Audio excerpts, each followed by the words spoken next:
Alors on va corriger l'exercice 32 avec les deux méthodes. Donc première méthode, je veux calculer le rayon ici du disque, d'accord, sachant que là je connais la hauteur, donc je pourrais calculer le volume du petit cône. Alors pour ça, je vais mettre des lettres, S, O', O sont déjà ici, et puis je vais mettre par exemple M' et M à ces deux points-là. Donc je vais pouvoir dire que S, M', O' et SMO sont en situation de Thalès.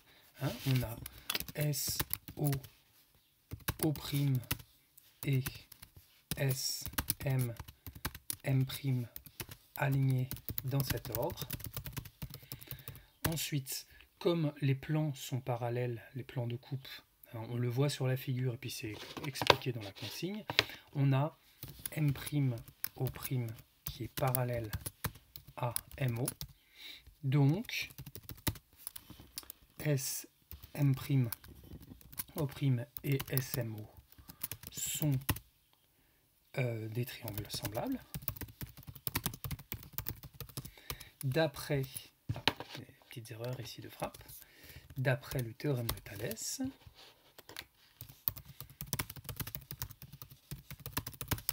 je vais pouvoir écrire la formule.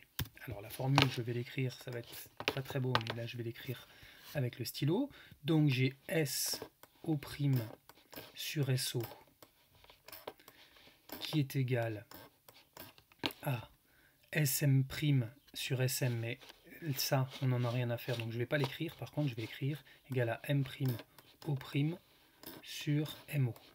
J'ai plus ensuite à remplacer par les valeurs que je connais. Donc SO' c'est 4, SO c'est 6, M', O', c'est ce que je cherche, et MO c'est 5. Donc je fais mon produit en croix, et je vais trouver le rayon M', O', qui est égal à 4 fois 5 divisé par 6.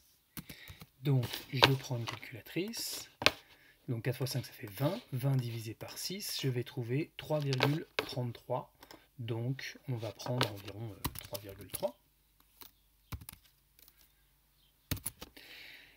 Et ensuite on va réutiliser la formule qui est ici, donc le volume, on va l'appeler V', le volume du petit cône, ce sera donc pi fois le rayon, donc 3,3 au carré, fois la hauteur 4, et le tout divisé par 3. Voilà, donc je fais le calcul, j'ai pi fois 3,3 au carré. Alors le carré, c'est ici, fois, nous avons dit le rayon qui faisait, non pas le rayon, la hauteur qui faisait 4, et le tout divisé par 3. On va trouver 45,6 cm3.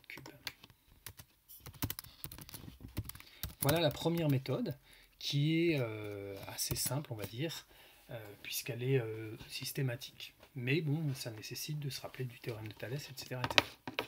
On va s'intéresser maintenant à la deuxième méthode, celle-ci. Alors, je vais encadrer d'une autre couleur pour qu'on différencie bien ensuite sur la correction. Oui, c'est très joli.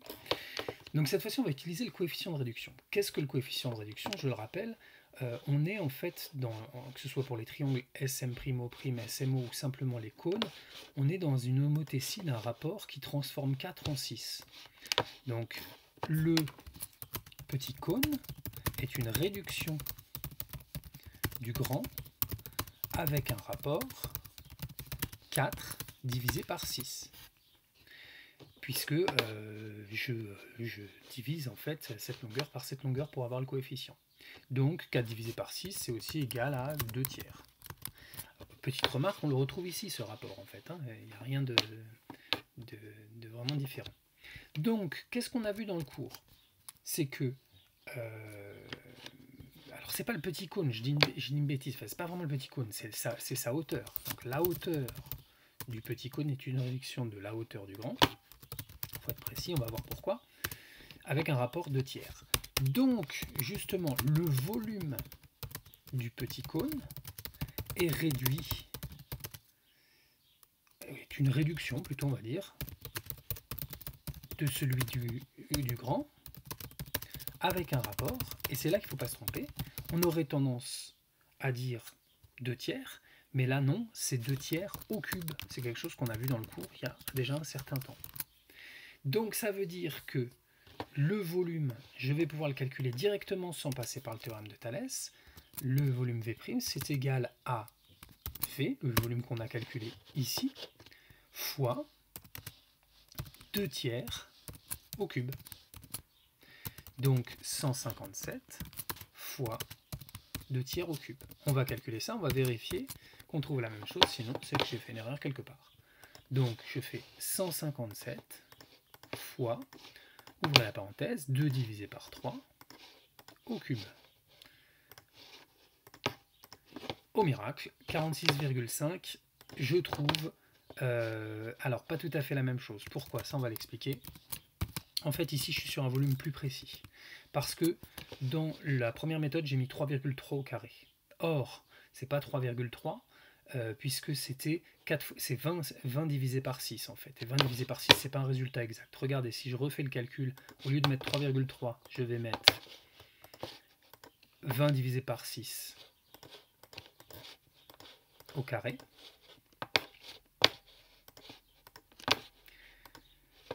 La hauteur était de 4, je ferme la parenthèse, je divise par 3, et là on doit trouver 46,5, donc cette fois-ci on voit le petit changement. Vous avez vu que ça fait quand même 1 cm3 de différence, simplement parce qu'on a fait un arrondi ici. Donc ça veut dire que la méthode de la réduction ici est plus précise. Voilà.